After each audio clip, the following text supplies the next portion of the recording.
గవాక్షంలో నిలబడి ఆవిడ అడిగింది, ఏం జరిగిందని అడిగింది. దేవతలందరూ సంతోషంగా చెప్పారమ్మా, మేము అడిగామమ్మా, మహానుభావుడమ్మా భక్తవశంకరుడు, ఆయన మమ్మల్ని అనుగ్రహించాడు, ఆయన తేజస్సుని పట్టుకోవడానికి భూదేవి ఒప్పుకుంది. భూదేవి పట్టుకుందమ్మా, ఆవిడ తట్టుకోలేకపోతే అగ్నిహోత్రుడు పుచ్చుకున్నాడు, మీరిద్దరూ తపస్సు చేసుకోండి, వెళ్ళొస్తా ఉన్నారు. పార్వతీదేవి అంది, భార్యాభర్తల యొక్క మైథున ప్రక్రియను భంగపరచడం మహాదోషం, అంతకన్నా భయంకరమైనటువంటి దోషం ఇంకొకటి లేదు. అసలు లోకంలో అది మనుష్య మైథునమే కాకపోవచ్చు, అది ఏ ప్రాణి అయినా సరే మైథున సుఖాన్ని భంగపరిచేటటువంటి అధికారం ఎవ్వరికీ లేదు. అలా చేసినందుకే పాండురాజు గారికి అంత దోషం వచ్చింది మహాభారతంలో. ఇది మొదటి తప్పు మీరు చేసింది. 2, దంపతుల యందు భర్త యొక్క తేజస్సుని భరిస్తాను అని చెప్పి ఒప్పుకోవలసింది, ఆ తేజస్సుని పుచ్చుకోవలసింది, పుచ్చుకుని తన భర్తకి ప్రతిరూపాన్ని లోకంలో సృష్టించవలసినది పత్ని ఒక్కతే. అది ఆమెకి సహజమైనటువంటి అధికారము. దాని యందు ప్రవేశించి నేను పుచ్చుకుంటానని అది ఏదో బహుమానంలా పుచ్చుకోవడానికి ఏ కాంత ముందుకి రాకూడదు. భూదేవి ముందుకొచ్చింది. ఇటువంటి ప్రార్థన మీరు చెయ్యకూడదు. వేరొక స్త్రీకి బిడ్డలు కలగకూడదని, కలిగితే అది మహద్భూతమవుతుందని, ఆ మహద్భూతాన్ని మీరు భరించలేరని మీకు మీరే ఊహ చేసుకుని నాకు సంతానం కలగకూడదని మీరు పరమేశ్వరుణ్ణి ప్రార్థన చేయకూడదు. మీరు చేసిన ప్రార్థన యందు యుక్తాయుక్తములను విడిచిపెట్టి ప్రవర్తించారు. భూదేవి చెయ్యకూడనటువంటి పని చేసింది. కాబట్టి మీకు నేను శాపాన్ని విడిచిపెడుతున్నానది. న్యాయము అన్న మాటకు అర్థం అదే. భారతీయ వాంగ్మయాన్ని మీరు పరిశీలిస్తే ఒక న్యాయమూర్తి ఎలా ఉండాలో, ఒక న్యాయమూర్తి శిక్ష వేసేటప్పుడు దేన్ని ఆధారం చేసుకుని శిక్ష వేస్తాడో తెలుస్తుంది. న్యాయము దేని మీద ఆధారపడుతుంది అంటే ధర్మం మీద ఆధారపడుతుంది. ఆ ధర్మాన్ని పరిశీలనం చేసి శిక్ష వేసేటప్పుడు ఇటువంటి తప్పు మళ్ళీ జరిగితే అన్నదాన్ని ప్రధానంగా తీసుకుంటారు మీరు. అందుకే ఎప్పుడైనా కావ్యాలు పురాణాలు చూడండి, శాపం ఇచ్చిన, శిక్ష వేసిన ఈ రెండిటిని దృష్టిలో పెట్టుకుంటారు. అలా కాకుండా చిన్న తప్పుకి పెద్ద శిక్ష వేశారనుకోండి, ఆ పెద్ద శిక్ష వల్ల భయపడిన వాడు ఇంకా పెద్ద తప్పు చేసేసాడనుకోండి, దానివల్ల లోకోపద్రవం వస్తే చిన్న శిక్షకి పెద్ద శిక్ష వేసిన వాడెవరో వాడికి పెద్ద శిక్ష వేస్తాడు. వెంకటేశ్వర స్వామి వారి వైభవంలో ఒక ఆవు పాలివ్వకపోతే చర్మంతో చేసిన కొరడాతో కొట్టింది గోపాలబాలుణ్ణి చోళరాజు భార్య. వాడు భయపడిపోయి ఇవాళ ఆవు పాలివ్వకపోతే ఇంకేం చేస్తుందో అని పుట్టలో పాలు విడిచిపెడుతున్న ఆవుని యుక్తాయుక్త విచక్షణ మరిచిపోయి గొడ్డలు పెట్టి కొట్టాడు. కొడితే తన కళ్ళ ఎదురుగుండా ఆవు దెబ్బతింటే తానెందుకు ఇంకిందని వెంకటేశ్వరుడు బయటికి వచ్చాడు. ఆయన తలకి గొడ్డలి దెబ్బ తగిలింది. సప్తతాళ ప్రమాణి నా రక్త స్ఫూర్తి రభుస్తథా, 7 తాడి చెట్లంటే ఎత్తు పైకి పెరిగింది. అప్పుడు చెప్పాడు, రాజువయ్యుండి కూడా వెయ్యవలసిన శిక్షని వెయ్యవలసిన మోతాదులో వెయ్యలేదు. ఒక ఆవు పాలివ్వకపోతే నీ భార్య అంత శిక్ష వేసిందా? చూస్తూ ఊరుకున్నావా? రాజువయ్యుండి ధర్మం తప్పావు కాబట్టి పిశాచో భవ దుర్బుద్ధే మద్దుఃఖాద అనకర్మణ, పిశాచమగుదువుగాక. అందుకు వేస్తున్నాను శిక్ష, అందుకు చెప్తున్నాను న్యాయం. ఇకపైన ఏ రాజు ఇటువంటి పని చేయకూడదు. ఒక శిక్ష చాలా కఠినంగా ఎందుకు వేస్తారంటే ఇక ఎప్పుడూ లోకంలో అటువంటి పని జరగకుండా ఆప్ చెయ్యాలి. అది ఏదో ఈసారి జరిగితే జరిగిందిలే అని క్షమించవలసినది కాదు, అటువంటిది జరగడానికి వీల్లేదిక. అటువంటిది జరగడం మొత్తం సమాజానికి దుష్ప్రభావం, మొత్తం సమాజాన్ని పాడు చేసేస్తుంది అనుకున్నది ఏది ఉందో దాని విషయంలో పరమాత్మ వేసేటటువంటి శిక్ష శాపరూపంగా ఉంటుంది. అది పరమ దారుణమైనటువంటి శాపాన్ని విడిచిపెడతారు. అందుకే పార్వతీదేవి శపిస్తూ ఒక మాట అంది. మొట్టమొదట భూదేవి వంక తిరిగింది.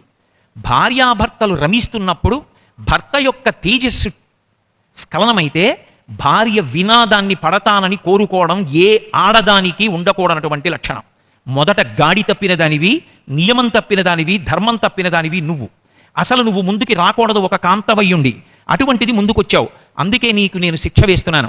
అవనేనైక రూపాత్వం బహుభార్యా భవిష్యసి నచ పుత్ర కృతాం ప్రీతిమ్మత్క్రోధ కలుషీకృత సుదుష్టత్వం. ఆవిడ శాపమాక్కులిస్తూ కొన్ని మాటలంది. అవనేనైక రూపాత్వం, ఇక పైన నీకు ఒక్క రూపం ఉండదు. ఒక్క ఆడదానిగా ఆడతనంతో బతకడం నీకు చేత కాలేదు, అందుకే అనేక రూపములు పొందెదవుగాక. అంతకుముందు భూమి ఒకలాగే ఉండేది. పార్వతీదేవి యొక్క శాపవాక్కు విడిచిపెట్టిన తరువాత చౌటు భూములని, పర్వత ప్రాంతములని, పీఠభూములని, మైదానములని, ఇసుక పర్రలని రకరకాలుగా భూమి మారిపోయింది. ఒకలా ఉండవిక నువ్వు. కాబట్టి అవనేనైక రూపాత్వం బహుభార్యా భవిష్యసి. ఆడదాని వయ్యుండి వేరొక పురుషుడి యొక్క తేజస్సుని గ్రహించడానికి సిద్ధపడ్డావు కాబట్టి నువ్వు ఎంతకాలం ఉంటావో అంతకాలము ఏకకాలమునందు నీకు అనేక మంది భర్తలు ఉండెదరుగాక, ఒక్క భర్తకి భార్యవు కాకుండెదవుగాక. అందుకే భూమిపతులు అంటారు. రాజులందరికీ భూమిపతులని పేరు. ఎంతమంది ఉంటారు భూపతులు? కురు, పాంచాల, కోసల, కాశీ, వజ్జి, మల్ల, అంగ, మగధ, వత్స, మచ్చ, చేది, అవంతి, గాంధార, కాంభోజ, సౌరాష్ట్ర, ఆశ్మక, ఇన్ని దేశాలు ఒక్క భారతదేశం. ఇన్ని రాజ్యాలకి ఇంతమంది భూపతులు. భూపతి అంటే భూమికి పతి, రాజు.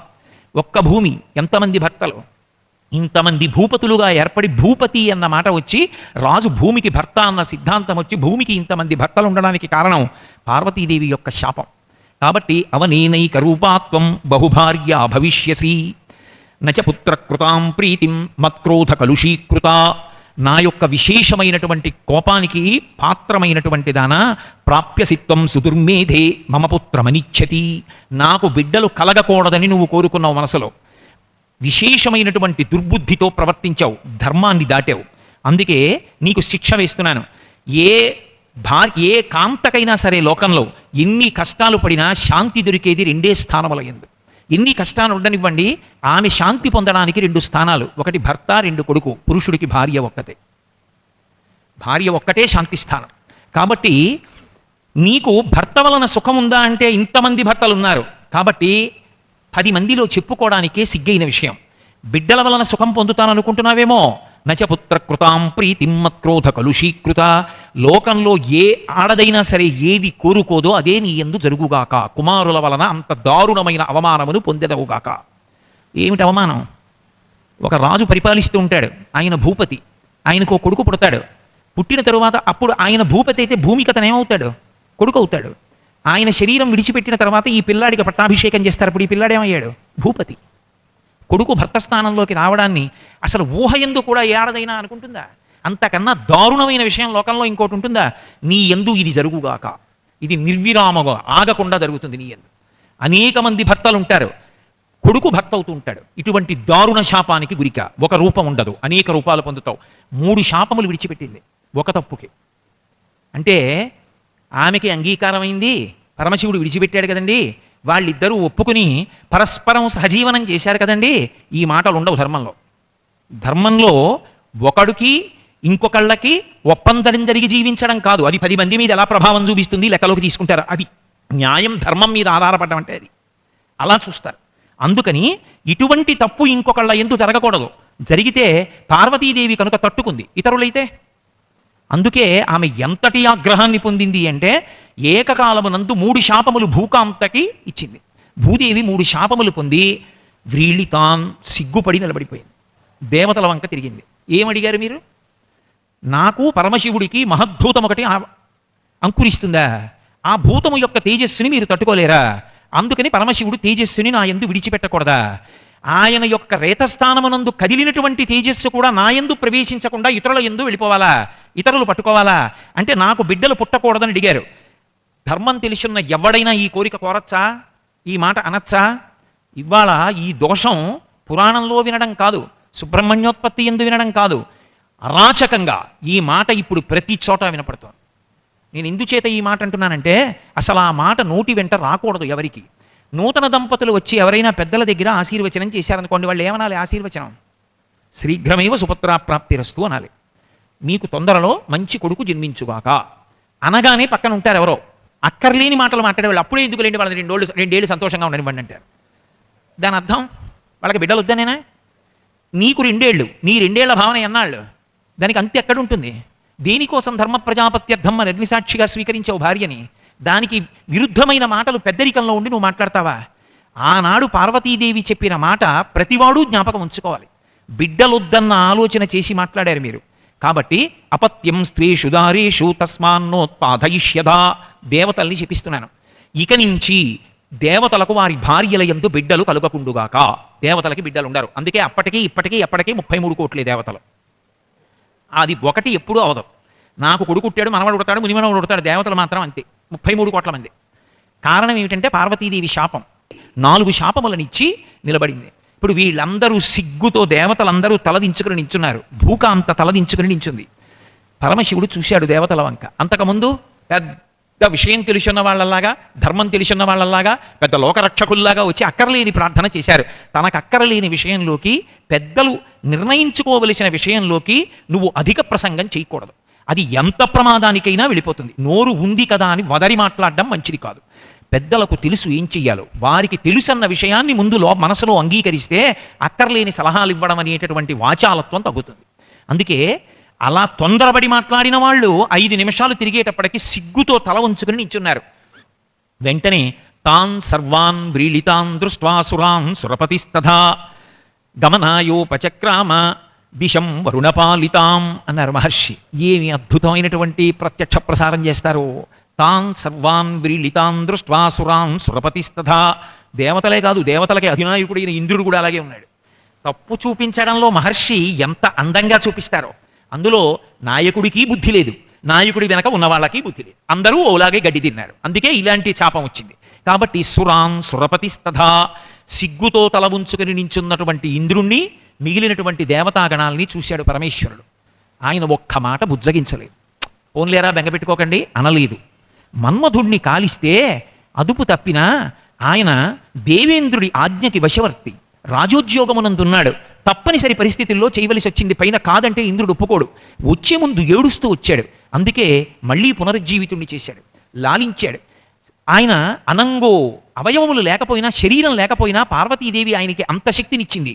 కానీ వీళ్ళు కావాలని బుద్ధిమంతుల్లా అక్కర్లేని విషయంలో వేలు పెట్టి ధర్మాన్ని నిలబెట్టవలసిన వాళ్ళు ధర్మ వ్యతిరిక్తమైనటువంటి పని చేశారు. అందుకే అంత తీవ్రంగా ఆవిడ మాటతో శిక్షిస్తే మాటతో ఓదార్చలేదు పరమశివుడు. అది జననీ జనకుల యొక్క శిక్ష. ఎవడు మాట్లాడి ఓదార్చగలడో వాడు మాట్లాడి ఓదార్చలేదు. ఎవరు మాట్లాడి లోకాన్ని బుజ్జగిస్తుందో ఆ తల్లి బుజ్జగించలేదు. 4 శాపములు విడిచిపెట్టి వీళ్ళందరూ సిగ్గుతో తలంచుకునేటట్టు చేసింది. ఇప్పుడు ఆయన గమనాయోపచక్రామ దిశం వరుణపాలితాం, వరుణుని చేత పరిపాలింపబడుతున్న దిక్కు అంటే పశ్చిమ దిక్కు. పశ్చిమ దిక్కుగా పార్వతీ సహితుడై తపస్సు చేసుకోవడానికి పరమేశ్వరుడు వెళ్ళిపోయాడు. వీళ్ళు ఇప్పుడు ఇక నోట మాట ఎవరికీ లేదు. ఎందుకని మాట్లాడితే ఏమొస్తుంది, అసలు ఎవడు చెప్పాడు ఈ విషయం అని వస్తుంది. ఎందుకు ఇంకా ఉపయోగం ఏముంది? శవపరీక్ష. ఎందుకు చచ్చిపోయాడో తెలుసుకోవాలి, అంతేగాని ఇప్పుడు బతికించడానికి ఏం లేదు అందులో. అందుకని ఎవరి మానాన వాళ్ళు ఇంటికి వెళ్ళిపోయారు. ఇది తారకాసురుడికి తెలిసింది. మంచి పని అయిందిరా వీళ్ళకి అనుకున్నాడు. ఆయన కోరుకున్నది ఇదే కాదు. పరమశివుడి దగ్గరికి వెళ్ళి అడగగలిగిన వాడెవరు? అక్కర్లేని విషయంలో వేలు పెట్టారు. వేలు పెట్టి ఇప్పుడు దేవతలందరూ భయంకరమైన శాపాన్ని కూడా పొందారు. కాబట్టి ఇప్పుడు దేవతల బలం కూడా పెరగదు. పైగా మానసికంగా చితికిపోయి ఉన్నారు వీళ్ళు. కాబట్టి ఇప్పుడు నాకు ఇంకా బాగా చిక్కారని ఆయనలో ఉన్నటువంటి రాక్షసత్వం మరింత విజృంభించింది. మరింత బాధపడుతున్నారు. చాలా కాలం గడిచిపోయింది. ఎన్నాళ్ళు బాధపడతారు? ఎప్పుడప్పుడు మళ్ళీ ఓ పరిష్కారం కోసం వెతకడం అన్నది ఒకటి ఉంటుంది కదా. మళ్ళీ బయలుదేరారు దేవతలందరూ. ఏది సుబ్రహ్మణ్యుడు? ఇప్పటికి రాలేదు. ఏది తారకాసుర వధ? ఇప్పటికి లేదు. ఒక్క వరం కోరాడు. ఆ ఒక్క వరంతో ఇంతమందిని ఇన్ని సంవత్సరాలుగా బాధ పెడుతూనే ఉన్నాడు. కథ మలుపులు తిరిగిపోతోంది. కుమార సంభవం కాలేదు. ఇంతకాలం అయిపోయిన తర్వాత అందరూ కలిసి చతుర్ముఖ బ్రహ్మగారి దగ్గరికి వెళ్ళారు. ఏ కష్టం వచ్చినా ఆయన దగ్గరికి వెడతారు. 2 చేతులు ఎత్తి నమస్కరించారు. హే స్వయంభూ భగవన్ చతుర్ముఖ, నువ్వు తప్ప మమ్మల్ని ఆదుకునే వాళ్ళు ఎవరున్నారు? జరిగిన కథంతా నీకు తెలుసుగా. ఆ పార్వతీ పరమేశ్వరుల జోలికి విడితే ఎంత ఇబ్బంది పడ్డామో నీకు తెలుసుగా. ఇప్పుడు దేవతా సైన్యమునకు ఆధ్యక్షము వహించగలిగిన వాడెవరు? అసలు పరమశివునికి కుమారుడు ఎప్పుడు కలుగుతాడు? మళ్ళీ వెళ్ళి ఏ ముఖం పెట్టుకుని అసలు మేము అడగడం? అసలు పార్వతీ పరమేశ్వరుల వంక చూసా విషయం మాట్లాడడమే ఇంకా. కాబట్టి ఇక కుమార సంభవం ఎలా జరుగుతుంది? మా బ్రతుకులు కష్టాల పాలేనా? అసలు మేము బయటికి వచ్చే అవకాశం ఏమైనా ఉందా? నువ్వు మాకు సలహా ఇవ్వవలసింది అని ప్రార్థన చేశారు. చతుర్ముఖ బ్రహ్మగారు 8 కన్నులు ఒక్కసారి మూసి ఆలోచించాడు. 4 తలలు 8 కళ్ళు కదా మరి. అందుకని 8 కన్నులు మూసి బాగా ఆలోచించి ఆయన అన్నాడు, మీ భార్యలందరికీ శాపం ఉంది. అపత్యం స్త్రీషు దారేషు అందావిడ. మీ భార్యలకి ఇక సంతానము కలగదు అంది. అందుకని అగ్నిహోత్రుడి దగ్గర ఉన్నటువంటి శివతేజస్సుని మీ భార్యల యందు ప్రవేశపెడదామన్నా సంతానం కలగదు. పైగా ఒకసారి భూదేవి పొందిన స్థితి చూసిన తర్వాత ఎవరు పుచ్చుకుంటారు అగ్నిహోత్రుడిలో ఉన్న శివతేజస్సుని? పుచ్చుకోవడానికి ముందుకొచ్చేటటువంటి స్త్రీ ఉంటుంది ఆ లోకంలో? ఎవ్వరూ పుచ్చుకోరు. నాకు తెలిసినంత వరకు పార్వతీదేవికి కోపం రాకుండా ఉండాలి, అగ్నిహోత్రుని యందు ఉన్నటువంటి తేజస్సుని భరించగలిగినటువంటి ఆడదై ఉండాలి, ఆమె ఈ తేజస్సుని పుచ్చుకోవాలి, పుచ్చుకుని కడుపులో నిలబెట్టుకోగలిగినటువంటి దై ఉండాలి. భూమి పుచ్చుకుంది ఏమైంది? నేను నిలబెట్టుకోలేను మహాప్రభో అని పెద్ద పెద్ద కేకలు వేసి అగ్నిహోత్రుడు ఎందుకు విడిచిపెట్టేసింది. ఇక పరమశివుడి దగ్గరికి వెళ్ళి అడిగే అవకాశం లేదు కొడుకుని కనమని. మీరేమన్నారు? తపస్సు చేసుకోమన్నారు, నీ తేజస్సు నీ శరీరమునందే ఉంచుకోమన్నారు. ఇక ఆయన తేజస్సు విడిచిపెట్టాడు. కాబట్టి ఇక కుమార సంభవం జరగదు. పరమశివుని యొక్క కుమారుడు ఇక పుట్టడు. ఇప్పుడు మన దగ్గర ఉన్నది కేవలముగా శివుని యొక్క తేజస్సు అగ్నిహోత్రమునందు భద్రపరచబడినది ఏది ఉందో అదే ఉంది. ఈసారి ఆ తేజస్సుని వేరొక కాంతయందు ప్రవేశపెట్టినప్పుడు ఉత్పాతములు జరిగి గర్భస్రావమైపోయి ఎందుకు కాకుండా పోయిందా? ఇక కుమార సంభవము లేదు. మీ బతుకంతా తారకాసురుడి దెబ్బలు తింటూ ఉండడమే అని ఆయన అన్నాడు. అయ్యో ఇంకా మిమ్మల్ని భయపెట్టకయా, దీనికి ఏమైనా పరిష్కారం ఉంటే చెప్పన్నారు. ఆయన అన్నాడు, నాకు తోస్తున్న ఉపాయం ఒక్కటే ఉంది. జ్యేష్ఠ శైలేంద్రతనయా మానయిష్యతి తత్సుతం ఉమయా తద్బహుమతం భవిష్యతి న సంశయ. నాకు తెలిసి ఉన్నంత వరకు హిమవంతునికి ఇద్దరు కుమార్తెలు. ఒకరు గంగాదేవి పెద్ద కుమార్తె, రెండవది ఉమాదేవి. ఉమాదేవి పరమశివుని యొక్క భార్య, పెద్దామె జ్యేష్ఠ. ఆ హిమవంతుని యొక్క కుమార్తె అయినటువంటి గంగ ఆకాశంలో ప్రవహిస్తోంది. ఇంకా అప్పటికి భగీరథుడి వలన ఈ లోకానికి రాలేదు కాబట్టి ఆకాశగంగగా ప్రవహిస్తోంది. తనకి అక్కగారు కనుక తన భర్త తేజస్సుని గంగ పట్టుకున్న కొడుకుని కన్నా తనకి కొడుకు వరసే అవుతాడు కనుక, పైగా మీ అందరూ ఇంత బాధ పడుతున్నారు కనుక బిడ్డల యొక్క బాధ చూసి ఎంతైనా జగన్మాత కనుక కుమారుడు కలగకపోతే వీళ్ళ బతుకులు ఏమైపోతాయని గంగ పట్టుకుంది అంటే పోన్లే ఎంతైనా నా అక్కగారు కదా అని కొంతవరకు ఉపేక్షిస్తుందేమో, నా కొడుకే అవుతాడని. భవిష్యతి న సంశయ. బహుశः పార్వతీదేవి కోపగించదని నేను అనుకుంటున్నాను. కాబట్టి గంగ దగ్గరికి వెళ్ళి అగ్నిహోత్రుడిలో ఉన్న తేజస్సుని గంగలో విడిచిపెట్టండి. విడిచిపెట్టే ముందు ఒక ధర్మం పాటించవలసి ఉంటుంది. లోకంలో ఎక్కడి ధర్మం అక్కడే. ఇంతకు ముందు మీరు ధార్మికమైన విషయంలోనే పొరపాటు పడ్డారు. పొరపాటు పడ్డమే 4 శాపాలు వచ్చాయి. ఈసారి ధర్మమునందు పొరపాటు కూడదు. ఇంతమంది 33 కోట్ల మంది దేవతలు గంగమ్మ ఒడ్డును నించుని నువ్వు అగ్నిహోత్రుడిలో ఉన్న శివ తేజస్సు పుచ్చుకో అంటే సిగ్గుపడుతుంది ఆడదైన. అంతమంది పురుషులు వెళ్ళి ప్రార్థన చేస్తే ఎంత అసహ్యకరమైన విషయం. పైగా శివ తేజస్సుని భరించి కుమారుణ్ణి కనాలి అంటే ప్రహృష్టవదన పరమ సంతోషంతో స్వీకరించాలి. అలా స్వీకరించకపోతే భార్య భర్త యొక్క తేజస్సుని కుమారుడు పరమ తేజోవంతుడు ఆరోగ్యవంతుడు జన్మించడు. ఇన్ని మాట్లాడాయండి శాస్త్రాలు. ఒకానొకప్పుడు వ్యాస భగవానుని యొక్క తేజస్సు అంబిక అంబాలిక వాటిని స్వీకరించడంలో తేడా వచ్చింది. ఒక ఆవిడ కన్నులు మూసుకుంది భయపడిపోయి, ధృతరాష్ట్రుడు పుట్టాడు. ఒక ఆమె వెలవెలబోయింది. ఎంత మహానుభావుడైనా ఆ లోకంలో పరిపాలన చేయడానికి వీలు లేకుండా విదురుడు పుట్టాడు. చిట్ట చివరికి ఇంకొకసారి మహానుభావుడు రాజ్యాన్ని పరిపాలించడానికి కావాలి అంటే పాండురాజు పుట్టినటువంటి కారణం చేత కురుసింహాసనానికి వారసుడు దొరికాడు. కాబట్టి పరమ తేజస్సైనటువంటి దాన్ని గ్రహించడానికి క్షేత్రము యోగ్యమై ఉండాలి. ఆ పుచ్చుకునేటప్పుడు ప్రహృష్టమైనటువంటి వదనంతో ఎంతో సంతోషంతో అంగీకరిస్తే అంత తేజోవంతుడైన కుమారుడు కలుగుతాడు. ఆ అంగీకరించేటప్పుడు కానీ ఏదైనా దోషం ఆసన్నమైందా కుమారుడు తేజోవంతుడు కాడు, దోషములు వస్తాయి శరీరంలో. కాబట్టి ఆమె సంతోషంగా అంగీకరించాలంటే ఒక్కడే వెళ్ళి అడగాలి ఇది దేవతా కార్యం అని. అంతేకాని మేమందరం దేవతా కార్యం మీద పెడుతున్నామని మీరందరూ వెళ్ళి పరమశివుడిని ప్రార్థించినట్టు అడగకూడదు గంగమ్మని. ఒక్క అగ్నిహోత్రుడిని పంపండి చాలన్నాడు. ఇప్పుడు దేవతలందరూ అగ్నిహోత్రుడిని ప్రార్థన చేశారు. అయ్యా నువ్వు వెళ్ళి గంగాదేవిని అడుగు అని. ఎంత అగ్నిహోత్రుడైతే మాత్రం ఎంత గంగమ్మ అయితే మాత్రం అడిగే విషయం అది. నా ఎందున్నది పరమశివుని యొక్క తేజస్సు, అది నీ యందు ప్రవేశపెడతాను, నువ్వు కొడుకుని కను అని అగ్నిహోత్రుడు మాత్రం ఎలా అడుగుతాడు? పరమపావని అయినటువంటి గంగ శాపవాక్కు విడిచిపెడితే నీ ఎందున్న శివవీర్యము నిష్ఫలమగుగాక తెంపరివై మాట్లాడావు అందనుకోండి, ఏమైపోతుంది ఇంకా కుమార సంభవం ఇది? ఎంతో జాగ్రత్తగా మాట్లాడాలి. అందుకే అగ్నిహోత్రుడు గంగమ్మ దగ్గరికి వెడుతూనే మొదటి మాట ఏం మాట్లాడాడంటే దేవతానాం ఇదం కాగ్యం గర్భం ధారయ వైదేవి దేవతానాం ఇదం ప్రియం అన్నాడు.